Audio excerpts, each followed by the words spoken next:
दोस्तों, कई सारे स्टूडेंट्स ने मुझसे डिमांड की थी कुछ दिन पहले कि सर साइंस 2 जो सब्जेक्ट है, खासकर जो 10th स्टैंडर्ड तक के स्टूडेंट जो होते हैं ना, उनको साइंस 2 पढ़ने में काफी दिक्कत आ रहा था और वो हमेशा से कोशिश करते थे कि साइंस 2 में अच्छे मार्क्स निकाले। लेकिन बहुत सारे स्टूडेंट्स का साइंस 2 में बहुत अच्छा लर्न करने के बावजूद अच्छे मार्क्स नहीं निकल पाते थे और उसीलिए हमने साइंस 2 को कैसे प्रिपेयर करें, एग्जाम में कैसे अच्छे मार्क्स लाए, ऐसा एक वीडियो बना के उनको दिया और उन्होंने काफी अच्छा रिस्पॉन्स दिया। लेकिन उसी वीडियो के कॉमेंट सेक्शन में काफी बच्चों ने कॉमेंट किया है कि सर हमें साइंस 1 के लिए भी सेम मेथोडोलॉजी आप बता सकते हो तो प्लीज बताइए। और दैट्स वाई आज एक बेहतरीन वीडियो लेकर आया हूं जिसमें हम बात करने वाले हैं साइंस 1 सब्जेक्ट की। तो साइंस 1 में अच्छे मार्क्स कैसे लाएं, कैसे आपको प्रिपेयर करना चाहिए, ये सभी चीज मुद्दा जो है हम इस वीडियो के अंदर डिस्कस करने वाले हैं। तो नमस्कार दोस्तों, मैं हूं राहुल जेसवाल और आपका स्वागत है हमारे इस बेहतरीन यूट्यूब चैनल JR टॉक्स में।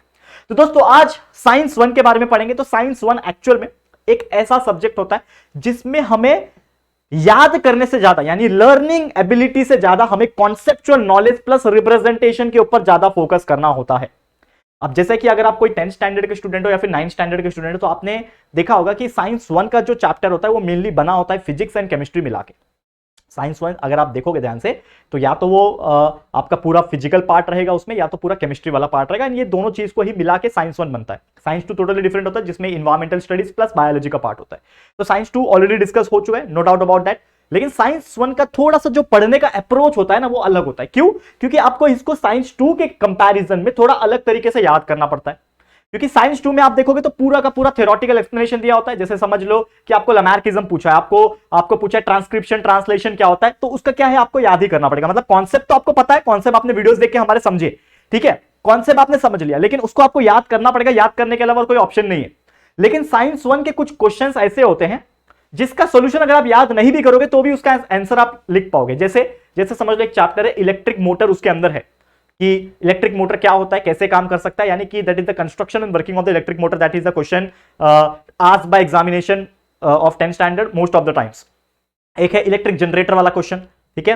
आपका 5वां चैप्टर 10वीं का होगा टुवर्ड्स ग्रीन एनर्जी वाला। इसमें पूछता है कि हाइड्रो इलेक्ट्रिसिटी क्या होता है, थर्मल पावर प्लांट क्या होता है। तो ये जो चीजें होती है इसको आप नहीं भी याद करोगे, मतलब मैं रट्टा लगाने की बात करो, जो बाय हार्ट करने की बात करो, इसको आप नहीं भी याद करोगे तो भी आप इसका आंसर लिख पाओगे। क्योंकि अगर आपको पता है कि इलेक्ट्रिक मोटर काम कैसे करता है, कि उसके अंदर 2 मैग्नेट्स होते हैं, उसके बीच में एक कॉइल होता है and that is the conductor revolving around the magnet, ये कॉन्सेप्ट आपको पता है तो वो कॉन्सेप्ट उठा के आप लिख सकते हो वहां पे, ठीक है।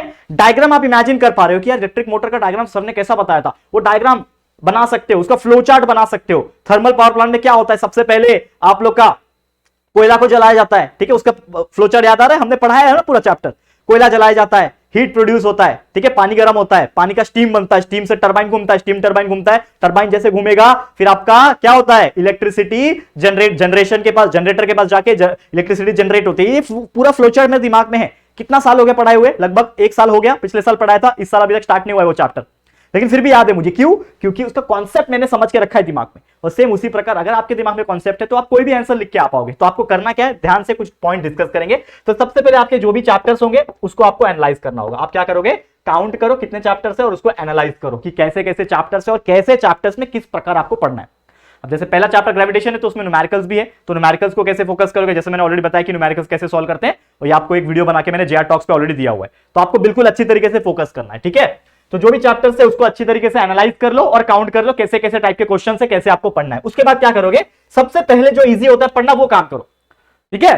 अब बहुत सारे लोग अलग अलग अप्रोच बोलते हैं, मैंने भी आपको एक वीडियो में कहा था कि सबसे पहले हार्ड चीज के ऊपर फोकस करो, तो वो सब्जेक्ट के ऊपर डिपेंड करता है। यहां पे ऐसा सब्जेक्ट है जिसमें आपका लगभग 30% 40% मार्क्स जो होता है वो आपके ऑब्जेक्टिव क्वेश्चन के हाथ में होता है। अब ऑब्जेक्टिव क्वेश्चन मतलब क्या होता है, जैसे कि आप लोग क्या करो, स्टार्टिंग में ऑब्जेक्टिव क्वेश्चन के ऊपर पहले फोकस कर लो। ऑब्जेक्टिव क्वेश्चन में क्या आ जाएगा, फिल इन द ब्लैंक्स आ जाएगा, 3 से 4 फिल इन द ब्लैंक्स आ जाते हैं, मैच द फॉलोइंग आ जाता है, या तो ऑड मैन आउट हो जाता है, ट्रू और फॉल्स आ जाता है, चार्ट कंप्लीट द चार्ट आ जाता है, कंप्लीट द फ्लो चार्ट आ जाता है, डायग्राम्स बनाने आ जाते हैं, इलेक्ट्रिक जनरेटर के डायग्राम बनाओ, ऐसे कई सारे और चीजें हैं उसके डायग्राम्स बनाने के लिए आ जाते हैं, रिएक्शन लिखने के लिए आ जाता है। साइंस 1 में रिएक्शन भी तो है आप लोग का, ठीक है, बैलेंस द केमिकल रिएक्शन आ जाता है, ठीक है, IUPAC नेम आ जाता है। तो ये जितने भी ऑब्जेक्टिव वाले क्वेश्चन से पूरा छान मारो पहले तो, कि हर चैप्टर में ये टाइप के ऑब्जेक्टिव क्वेश्चन है और उसको पूरा बाय हार्ट कर लो, उसको पूरा समझ के ले लो। लगभग 30% मार्क्स आपके हाथों में सिक्योर हो जाएंगे।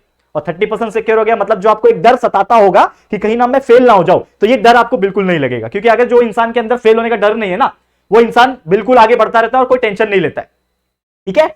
तो बिल्कुल अच्छी तरीके से काम करते रहना, पढ़ते रहना। तो ये आपका पढ़ के हो जाएगा एक बार ऑब्जेक्टिव, फिर आ जाओगे आप बिग क्वेश्चंस को पढ़ने के लिए। अब बड़े क्वेश्चंस क्या होते हैं, जैसे कि बड़े क्वेश्चंस में आ जाते हैं गिव रीजंस, डिस्टिंग्विश बिटवीन आ जाते हैं, शॉर्ट नोट्स आ जाते हैं, ठीक है ना, आंसर द फॉलोइंग क्वेश्चन आ जाता है, ब्रीफ क्वेश्चन आता है, डिस्क्राइब आता है, एक्सप्लेन इन डिटेल आ जाता है, ऐसे कई सारे क्वेश्चंस आ जाते हैं। तो आपका उसको पढ़ने का जो अप्रोच होना चाहिए वो थोड़ा सा डिफरेंट होना चाहिए। अब जैसे मैंने बताया गिव रीजन है, ठीक है, कि कोई भी क्वेश्चन हो सकता है गिव रीजन में कि ये जो केमिकल है इसको ऐसा क्यों कहा जाता है, मतलब जो भी उसका रीजन है, तो वो रीजन को आपको बाय हार्ट करना पड़ेगा, उसके लॉजिक को भी समझना पड़ेगा, ठीक है।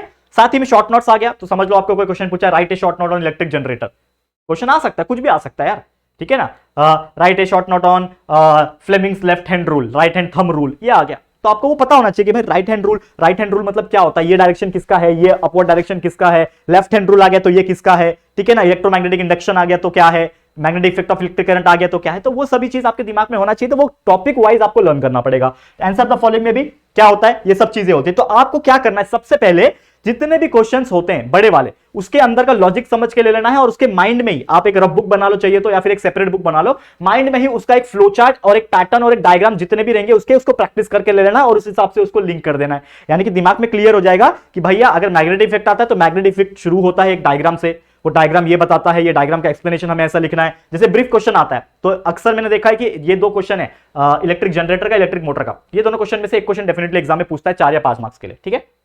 अब आप कैसे लिखोगे, तो सबसे पहले वो क्वेश्चन को स्टार्ट करो कि भाई इलेक्ट्रिक मोटर का, इलेक्ट्रिक जनरेटर का एक कॉन्सेप्ट क्या है, मतलब उसका बेसिक प्रिंसिपल क्या है। तो यार स्टार्ट करो, इलेक्ट्रिक मैग्नेटिक इंडक्शन पे काम करता है, उसका प्रिंसिपल है। फिर उसका कंस्ट्रक्शन लिखो, उसका डायग्राम बनाओ सुंदर सा, उसका कंस्ट्रक्शन लिखो कि ये चीजें होती है, इसके अंदर 2 मैग्नेट्स होते हैं, कॉइल होता है, ठीक है, ब्रशेस होते हैं, बुशेस होते हैं, क्या क्या होते हैं वो सब लिखो। उसके बाद वर्किंग लिखो कि क्या होता है कि whenever the conductor revolve around the magnet it produce magnetic field, इस प्रकार से चीजें आप लिखो वर्किंग में। तो ये क्या हो जाएगा, आपका पॉइंट वाइज तैयार हो जाएगा और दिखने में सुंदर काफी आंसर लिखेगा और आप अच्छे से मार्क्स निकाल सकते हो। तो क्या करना है, ब्रीफ में पहले डायग्राम बनाओ, फ्लो चार्ट बनाओ, है तो पॉइंट वाइज आंसर लिखो, बुलेट पॉइंट्स होने चाहिए, नंबर 1 नंबर 2 करके, या फिर वो जो ऐसा पॉइंट्स होते हैं ना, ऐसे वाले 1 पॉइंट 2 पॉइंट 3 पॉइंट, ऐसे पॉइंट वाइज लिखो, एक एक लाइन आराम से, एक के नीचे एक।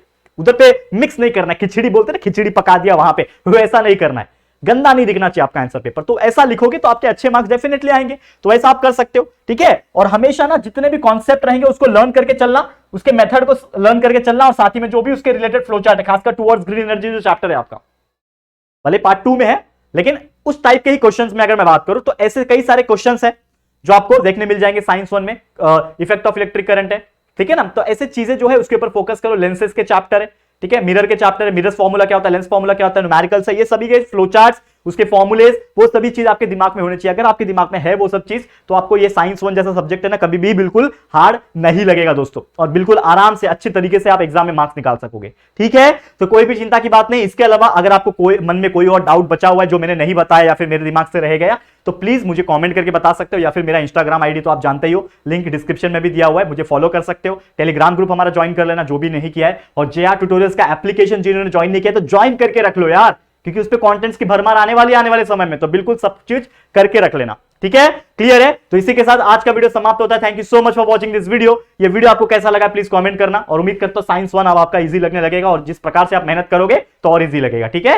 वीडियो पसंद आए तो लाइक करना, शेयर करना अपने दोस्तों के साथ। फर्स्ट टाइम आए चैनल पे तो चैनल को सब्सक्राइब करना, क्योंकि 100K अब फटाफट से करवाना है, तो जल्दी जल्दी सपोर्ट करो और 100K करवा दो इस चैनल को भी, ठीक है। तो जल्दी मिलेंगे गाइस हमारे न्यू वीडियो में, तब तक के लिए thank you and good bye.